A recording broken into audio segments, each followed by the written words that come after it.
បងប្អូននេះគឺជាឡានបុកគ្នាកាលសម័យ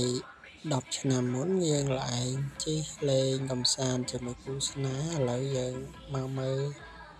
នៅឆ្នាំនេះផងដែរគឺមានការជិះឡានបុកគ្នាណាយើងមានជាលក្ខណៈគ្រួសារមានកូនមានអីចឹងយើងជិះទៅកាច់ចកោតឆ្វេងស្ដាំបុកគ្នាមានអារម្មណ៍ថាសប្បាយដែលពេលយើងបានមកជួបជុំគ្នាជិះ